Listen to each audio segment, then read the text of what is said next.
Hello Libra, Sun, Moon, Rising, and Venus signs. Kamusta kayo? Sana po'y nasa mabuti kayong kalagayan. Welcome back po sa Star Tarot. At kung bago kayo rito, welcome din po kayo. Please subscribe, like, share my videos, and leave me a comment kung nakaresonate kayo. So Libra, sabi dito, remain lighthearted, no? Kailangan mo din naman na mag-engage in leisure kasi kailangan natin balanse eh, 'di ba? Hindi pwede puro trabaho, Libra. Kaya iniimbitahan kayo dito or this could be pukaw sa inyo ito, 'di ba? Na kailangan na paminsan-minsan kailangan mo din ng mamasyal, kailangan mo din ng break, 'di ba? Kailangan mo din ng pahinga. Alright? Your next message is thoughts, cultivate your ideas. Ayan, baka meron kayong mga creative ideas, 'di ba, na maaaring naiisip ninyo sa ngayon. So, cultivate it, okay? Tignan mo kung ano pa ang pwede mong gawin sa mga ideya mo. Pwede mo pang ma-enhance ito before you put them into action, 'di ba? Or baka marami ka talagang ideas ngayon na maiisip, 'di ba? Marami ka pang siguro very juicy ngayon ang isip mo ano, ang dami mong naiisip na gawin, na pupuwedeng pagkakitaan, 'di ba? Or kung ano man mga plano, maaaring marami kang ganyan ngayon 'no. So we have zoom in, the answer is there if you look closer, okay. Kung titignan mo siguro yung inyong sitwasyon ng malapitan, 'di ba, makikita mo, mafa-find out mo na, naku, nandito lang pala ang solusyon dito. Ito lang pala ang kailangan kong gawin. But maybe because, 'di ba, ang layo na nararating siguro ng isip mo, maaaring ang layo na nararating ng diwa mo, kaya kaya ka siguro nahihirapan mag-isip, kaya siguro ka nahihirapan na magdesisyon, kaya ka siguro na nahihirapan na mag-ano, i-find out kung ano yung solusyon sa inyong mga problema. Kasi nga, maaaring ang layo ng tingin mo. Whereas, ang kailangan mo lang palang diskarte is look closer. No? Look closer kung ano ang nandiyan dyan sa paligid mo. Your next message is information. Pay attention to details. Ayan. So, baka ito ang isa sa makakatulong sa'yo, no, na makapag-desisyon ka ng tama, makapag-desisyon ka ng mabilis, ng maayos. 'Di ba? Titignan mo lang pala, no, yung mga detalye. Kasi baka nga naman, 'di ba, meron kang mga nani-neglect, 'di ba, na mga details sa kung ano man ang kunyari sa mga dokumento, 'di ba, na nabasa mo, yung gano'n. At saka sometimes kasi kung kunyari mga maliliit lang na bagay, hindi na natin yung pinapansin, 'di ba? Pero sa maraming pagkakataon, 'di ba, dapat nating tandaan na yung mga malalaking bagay, ang mga maliliit na bagay, both of them, 'no, they are as important as yung both of them, 'no, parehas lang silang importante. Whether it is maliit na bagay, malaking bagay man, they are equally important. Kaya kailangan lang na talagang focus tayo doon sa mga detalye, sa lahat ng klaseng impormasyon, 'no, na dumadating sa atin. Okay? So, tignan natin ano ba ang ganap. And by the way, maraming salamat for subscribing. And if you haven't subscribed yet, subscribe na kayo. Also, maraming salamat din for not skipping the ads. Malaking bagay po yun sa akin. Thank you. So, we have protective charm will bring you safety and peace. Ayan. So, baka ang iba sa inyo, pumapasok sa isip ko kasi nakita ko dito may amethyst. So, pupuwedeng ang iba sa inyo mahilig din siguro sa crystals, sa mga healing stones, mga gano'n. And, maaaring gumagamit kayo, 'no, and 'yun ang parang protective charm ninyo, 'no. Gumagamit kayo siguro ng mga, crystals, maaaring in the form of jewelry, or ang iba, alam mo 'yun, yung merong lagayan, 'no, na pouch, maliit na pouch na laging nasa bag lang, laging nasa katawan, nakalagay lang sa bulsa, yung laging nakadikit, 'no, sa inyong katawan. So, pupuwedeng may gano'n, 'no, at ano itong mga iilan lang sa mga, protective stones kunyari, kung stones or crystals, 'no, yung, gusto ninyong bitbitin or maaring sinusuot. Tulad ng black tourmaline, no? That is one powerful protective stone din. Black tourmaline, lalo-lalo na kung merong mga inclusions, 'di ba? Na black tourmaline na merong um, clear quartz, no, na nagma-magnify kasi yung clear quartz kasi mina-magnify niya yung powers, no, yung energy ng kasama niyang ng kasama niyang crystal din. So, minsan may mga black tourmaline na may mga inclusions na na clear quartz that is very powerful.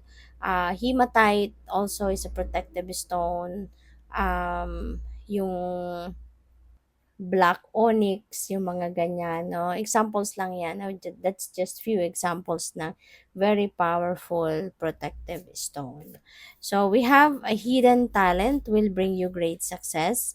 So, if this message resonates with you, then for sure, alam mo yan, kung ano yung mga talento mo. No? Ano yung mga talents mo na tinatago mo or for whatever reason, tinatago mo, hindi mo sinishare sa iba, hindi mo pinapaalam sa iba na meron kang talent na ganyan, no? So, yun pala, yung hidden talent mo na yan, yun din pala ang magdadala sa'yo sa tugatog ng tagumpay, no? Yun pala ang maghahatid sa'yo ng swerte. So, tingnan natin kung ano pa ang mga messages for Libra.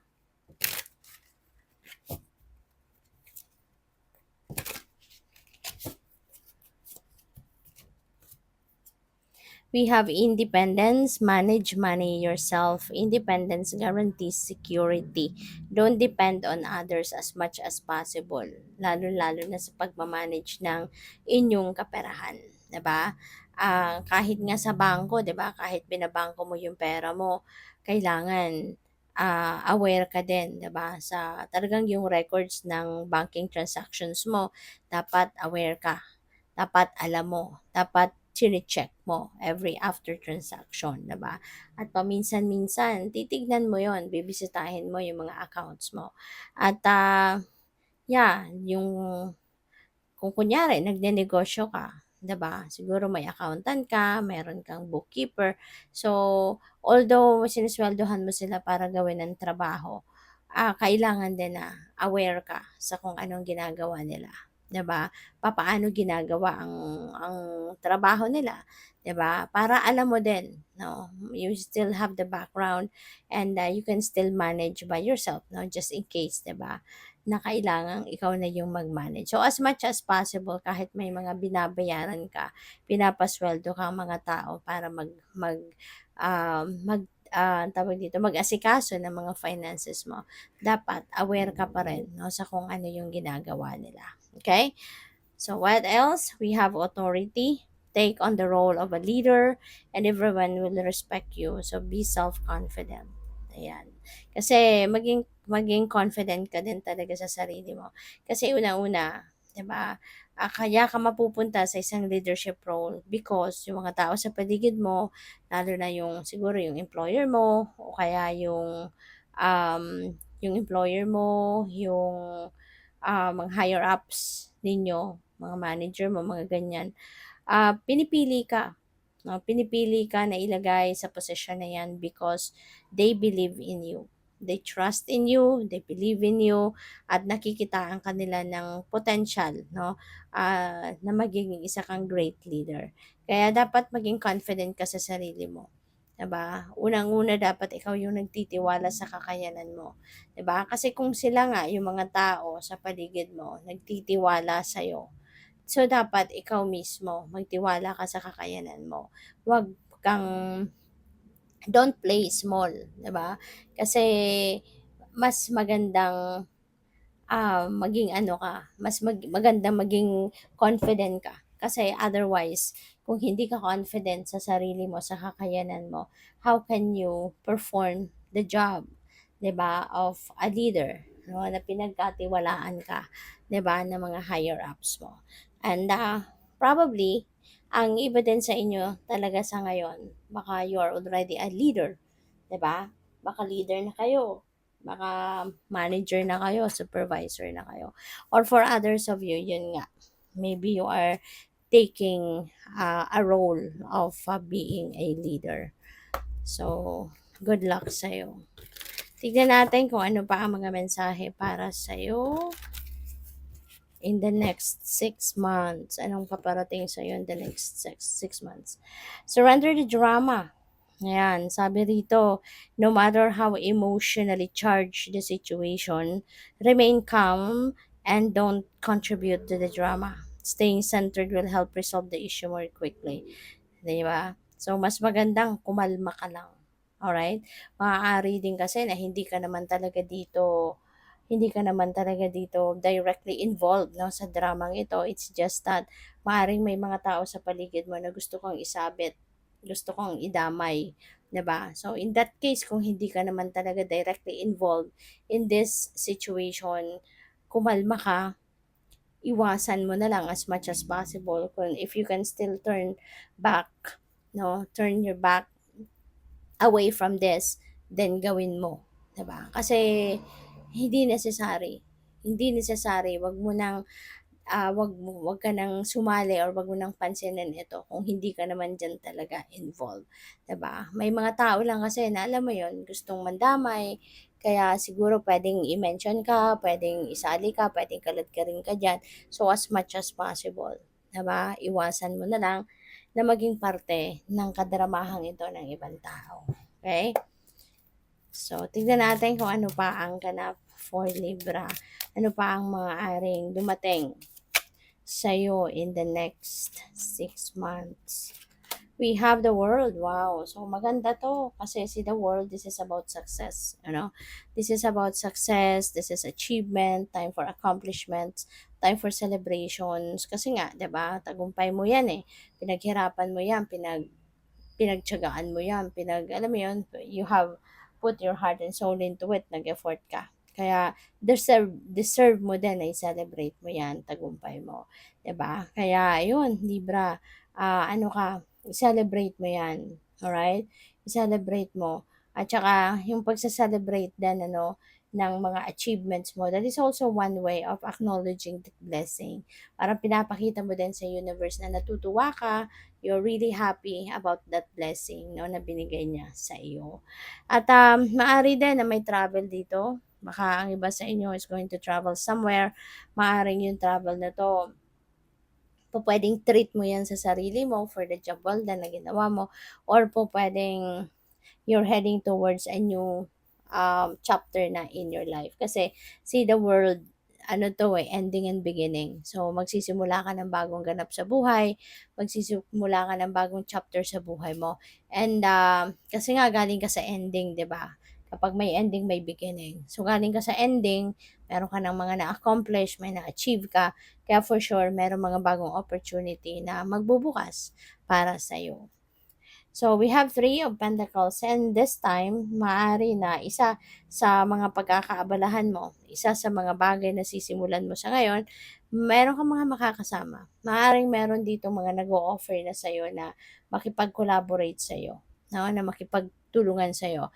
Pwedeng, kung kunyari, business ito, ba? Baka business opportunity, maaaring meron dito makikipagsosyo na sa'yo or gusto kang kunin bilang kasosyo, no? Kung hindi man ikaw yung merong ipuput up na sarili mong business, merong mag-o-offer sa'yo ng partnership, o baka ikaw yung o-offeran ng partnership. Yung ganun ba? So, what else? We have the Five of Wands. Ayan. So, because you have achieved something, 'di ba? Na maaaring nandoon ka din sa tugatog na ng tagumpay at this point. Kaya po pwedeng meron ditong mga naiinggit sa'yo. Maaaring meron ditong gustong, alam mo yun, yung um, puwedeng makikipagtagisan ng talino sa'yo, yung gano'n. May rivalry, yun ang napi-pick up ko dito for some of you. Puwede rin na related yan dito sa puwedeng promotion na ibibigay sa'yo. Puwedeng merong ibang tao din, ibang katrabaho ka na interested din sa posisyon, pero ikaw yung pinili, 'di ba? Kaya maaaring ikaw talaga ang mabibigyan ng posisyon na ito. Kaya yun, pupuwedeng yun din, 'no? Baka meron kang mga karibal, 'no, sa posisyon na ito. Kaya may conflict. no? So, good luck sa'yo. Thank you for watching. Love and light. Namaste.